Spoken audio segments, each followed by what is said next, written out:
If you had to record an automated message for people who think you aren't the right fit for Dawn 3, what would you say? एक chance दे दो। 12-13 साल में ठीक ठाक ही काम किया है मैंने। तो अब ऐसा क्या हुआ कि रणवीर सिंह जो डॉन 3 करने के लिए इतने ज़्यादा एक्साइटेड थे, उन्होंने शूटिंग से कुछ दिनों पहले ही डॉन 3 को छोड़ दिया, जिससे कि फरहान अख्तर और डॉन 3 के मेकर्स को 45 करोड़ का भारी नुकसान हो गया। और इसके बाद FWICE ने यानी कि federation of western India cine employees ने रणवीर सिंह को 3 साल के लिए बॉलीवुड से बैन कर दिया। देखो अब सवाल यहाँ पर यह है कि क्या सच में बॉलीवुड ने रणवीर सिंह को बैन कर दिया है, और क्या रणवीर सिंह यहाँ पूरी तरह गलत है, या फिर धुरंधर की जो ये मैसिव सक्सेस रणवीर सिंह को मिली है, ये सब उसका साइड इफेक्ट है। और इस पूरी कंट्रोवर्सी में सलमान खान और राम गोपाल वर्मा जैसे नाम आखिर कर क्या रहे हैं, तो आज हम इस वीडियो में पूरी कंट्रोवर्सी को डिटेल में समझेंगे। हेलो दोस्तों, तो स्वागत है आपका टॉक टू संदीप पर। So let's talk. तो मामला थोड़ा उलझा हुआ है और इसीलिए हम वन बाय वन इस पूरी कंट्रोवर्सी को आराम से डिकोड करेंगे। फरहान अख्तर की कंपनी एक्सेल एंटरटेनमेंट 2023 में डॉन 3 का ऑफिशियली अनाउंसमेंट करती है, और जिसमें ऑडियंस के लिए सबसे बड़ा शॉक ये था कि शाहरुख खान की जगह रणवीर सिंह अब नए डॉन होंगे। देखो जब टीजर आया तो ऑडियंस ने इस टीजर को बहुत ज़्यादा क्रिटिसाइज किया। एक्चुअली SRK के रिप्लेसमेंट से ऑडियंस नाराज थी। उस वक्त शाहरुख का ऑरा बहुत बड़ा था। एक्चुअली मेकर्स को लगता था कि रणवीर सिंह के नाम पर इतना पैसा हम मार्केट से रिकवर नहीं कर पाएंगे, और इसीलिए कई बार रणवीर सिंह को बड़े प्रोजेक्ट से बाहर भी निकाल दिया गया था। जौहर, आदित्य चोपड़ा, किसको फोन नहीं किया मैंने कहा यार ये तो कुछ मेरे को समझ में नहीं आ रहा। सबने मेरे को बोला तुम पागल हो गए हो, करो, करके देखो, ये करेक्ट है, बड़े एक्टर के साथ करो। मेरे पास छोटा एक नया एक्टर था, उसका नाम था रणवीर सिंह। उसमें किसी का फेथ नहीं था, किसी का फेथ नहीं था। मैंने कहा पता नहीं इसका क्या होगा, लेकिन दिस बेटर। और Ranveer is a fantastic actor also. तो रणवीर बाहर हुए। रणवीर से रणवीर तक पहुंचने में मुझे 1 साल लगे, मेंटली, इमोशनली। और Ranveer is also dedicated, very dedicated, कोई मतलब सच ए डेडिकेटेड एक्टर। तो मुझे लगा मैं ही गलत हूँ, और ये गलत हूँ। ये पूरी इंडस्ट्री ने मेरे को बोला कि जो लोग तुम्हारे लिए डिसीजन ले रहे हैं सब सही है, स्टूडियो एक्सपीरियंस है, तू ही है जो डरता है बड़े बजट की फिल्म बनाने से, तू ही है जो डरता है बड़े स्टार के साथ फिल्म बनाने में, तू ही है जो डरता है। हालांकि रणवीर सिंह की उस वक्त रॉकी रानी की प्रेम कहानी बॉक्स ऑफिस पर हिट थी, लेकिन डॉन 3 के अनाउंसमेंट को लेकर पब्लिक में कोई ज़्यादा एक्साइटमेंट नहीं था, और यही वजह थी कि मेकर्स को भरोसा नहीं हो रहा था रणवीर सिंह पर, और इसी वजह से फरहान को डॉन 3 के लिए को प्रोड्यूसर नहीं मिल रहे थे, और फिल्म डिले पे डिले हो रही थी। देखो सुनने में यहाँ तक आया कि इसके बाद फरहान ने डॉन 3 की स्क्रिप्ट को और भी एक्टर्स को पिच किया था, जिसमें एक नाम था ऋतिक रोशन। हालांकि ऋतिक ने हमेशा इस बात को डिनाई किया है कि उन्हें कभी ये फिल्म ऑफर हुई नहीं थी। अब बात करते हैं इस कहानी के दूसरे पार्ट की, यानी कि हमारे रणवीर सिंह की। देखो जब फिल्म लगातार डिले पे डिले हो रही थी तो रणवीर सिंह के पास ना कोई ज़्यादा खास काम था नहीं, क्योंकि उन्होंने सारी डेट्स इस फिल्म को दे रखी थी, डॉन 3 को। और जब रणवीर को मेकर्स की तरफ से कोई भी ग्रीन सिग्नल नहीं मिला तो रणवीर ने आदित्य धर की धुरंधर मूवी साइन कर ली और शूटिंग स्टार्ट कर दी। लेकिन किसी को नहीं पता था कि ये फिल्म इंडियन सिनेमा की हिस्ट्री चेंज करने वाली है। देखो धुरंधर पार्ट 1 ने 1300 करोड़ और धुरंधर पार्ट 2 ने 1700 करोड़ का मैसिव कलेक्शन किया, और रणवीर सिंह का स्टारडम रातों रात पीक पर पहुंच गया, और यहीं से ये पूरी कंट्रोवर्सी स्टार्ट होती है। तो इसके बाद डॉन 3 का जो प्रोजेक्ट इतने टाइम से डिले हो रहा था वो सडनली फाइनलाइज हो जाता है। शूटिंग की डेट फाइनल हो गई, लोकेशन लॉक हो गई, डायरेक्टर, प्रोड्यूसर, क्रू मेंबर्स सब तैयार थे। लेकिन शूटिंग से 20 दिन पहले ही रणवीर सिंह ने शूटिंग कैंसिल कर दी, और एक न्यूज़ से पता चलता है कि रणवीर सिंह ने ये फिल्म छोड़ दी है। और इसके बाद फरहान अख्तर ने क्लेम किया कि उन्हें 45 करोड़ का भारी नुकसान हुआ है। अब ये 45 करोड़ का जो फिगर है वो कहाँ से आया कुछ पता नहीं। और उसके बाद फरहान ने रणवीर सिंह को लीगल नोटिस भेज दिया, ये मामला कोर्ट में पहुंच गया। तो बात यहाँ कुछ भी हो, लेकिन रणवीर सिंह का अनप्रोफेशनल बिहेवियर तो रहा है।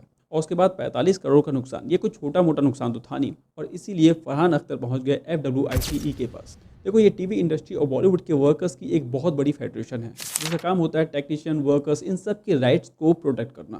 देखो अब इन्होंने रणवीर सिंह के अगेंस्ट एक नॉन कॉर्पोरेशन डायरेक्टिव इशू कर दिया है। देखो एक तरह से बोले तो बॉलीवुड में रणवीर सिंह को बैन कर दिया है। तब ये है कि फेडरेशन से जुड़े जितने भी वर्कर्स हैं ना, वो अब रणवीर के साथ काम नहीं करेंगे। Indian film and television director association जो है उसके पास फरहान अख्तर और रितेश सिद्धवारी ने कंप्लेंट फाइल की। फरहान अख्तर जो हमारे मेंबर हैं Indian film and television director association के, कि रणवीर सिंह के खिलाफ, सेइंग दैट लास्ट मोमेंट पे 3 हफ्ते पहले यूनिट हमारी शूटिंग के लिए निकल रही थी और हमारी फिल्म से इन्होंने विड्रॉ किया। तो जैसे ही वो हमारे पास आए तो हमने उनकी कंप्लेंट दर्ज की। जैसे ही हमने प्रेस कॉन्फ्रेंस ऑर्गेनाइज की तो हमें एक मेल आया रणवीर सिंह का कि आपके जुरिस्डिक्शन ही नहीं बैठता इसमें कि आप इस मैटर में इंटरफेयर कर सकते हो। तो हमने समझ लिया, तो हमने कहा चलो ठीक है। तो आज हमारी एसोसिएशन जो फेडरेशन जो है, हमने ये कॉल लिया है आपस में बैठ के कि हमने नॉन कॉपरेशन जो है वो इशू किया है रणवीर सिंह के खिलाफ। इसका मतलब यह है कि हमारे जितने भी वर्कर्स मेंबर्स हैं सारे क्राफ्ट्स के, वो इनके किसी भी प्रोजेक्ट में काम नहीं करेंगे। तो FWICE कोई लीगल बॉडी नहीं है, ये कुछ लोगों ने मिलकर एक फेडरेशन बनाया हुआ है और इस पर बिना सेलेक्टिव आउटरीच के आरोप लगे हैं। इसका मतलब कि कुछ खास मामलों में ही ये फेडरेशन जो है वो डिसीजन लेती है। तो यहाँ एक नाम आता है श्वेता वेंकट का। अगर आप नहीं जानते कि श्वेता वेंकट कौन है, तो मैं आपको बता दूं कि गैंग्स ऑफ वासेपुर और न्यूटन जैसी फिल्मों में इन्होंने एज अ चीफ एडिटर काम किया है। तो श्वेता वेंकट का कहना यह है कि 2023 में 242 एडिटर्स ने मिलकर फेडरेशन को एक लेटर भेजा था, जहां उनकी डिमांड थी कि उनकी पेमेंट और वर्किंग कंडीशन को लेकर जो उनकी प्रॉब्लम थी उसको रिजॉल्व किया जाए। लेकिन अभी तक इस पर फेडरेशन की ओर से कोई भी एक्शन नहीं लिया गया, जबकि रणवीर सिंह के मामले में ये फेडरेशन इमीडिएटली एक्टिव हो गई और डिसीजन ले लिया। तो पास्ट में ऐसे कई एग्जाम्पल मिल जाते हैं जहाँ एक्टर्स ने शूटिंग से कुछ दिनों पहले ही फिल्म छोड़ दी थी। जैसे करीना कपूर ने कहो ना प्यार है फिल्म की शूटिंग कुछ दिनों करने के बाद छोड़ दी थी, जिसके बाद राकेश रोशन करीना कपूर से बहुत ज़्यादा नाराज़ हो गए थे। इवन प्रियंका चोपड़ा ने भी सलमान खान की भारत फिल्म को ऐन मौके पर छोड़ दिया और इसके बाद कटरीना कैफ की कास्टिंग हुई थी। और ऐसे कई एग्जाम्पल मिल जाएंगे जहाँ मेकर्स ने चलती फिल्म से एक्टर्स को बाहर निकाल दिया है।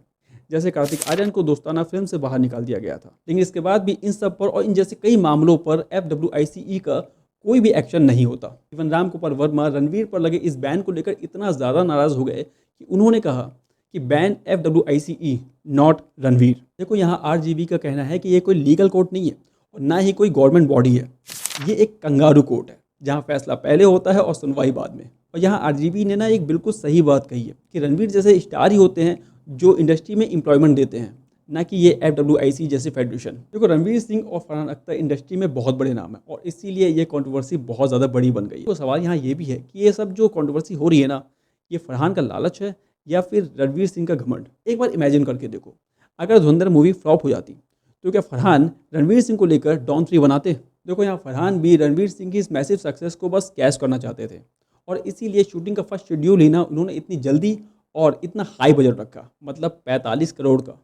वहीं दूसरी ओर अगर रिपोर्ट्स की माने ना, तो रणवीर ने भी धुरंधर की सक्सेस के बाद शूटिंग से कुछ दिनों पहले ही मेकर्स के सामने कुछ ऐसी डिमांड रख दी जो मेकर्स पूरी नहीं करना चाहते थे। अब इन दोनों के बीच ये जो डिफरेंसेस हैं वो फाइनेंशियली हैं या फिर आर्टिस्टिक, ये तो भाई टाइम आने पर ही पता चलेगा। लेकिन हाँ, इस पूरी कंट्रोवर्सी में एक ट्विस्ट आया है।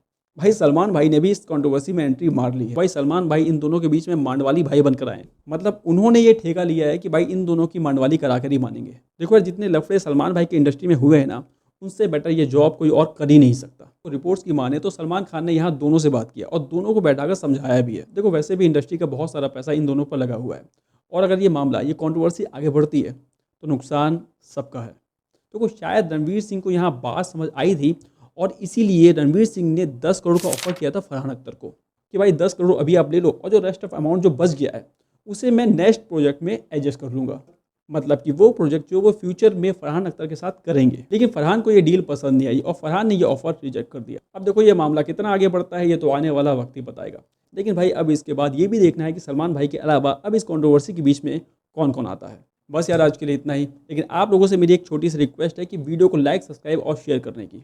और हाँ, जाने से पहले आपके दिमाग में जो भी कुछ चल रहा है, जो भी आप सोच रहे हो ना, प्लीज़ नीचे जाके कमेंट सेक्शन में ज़रूर लिख देना। तब तक के लिए टाटा बाय बाय, जय हिंद।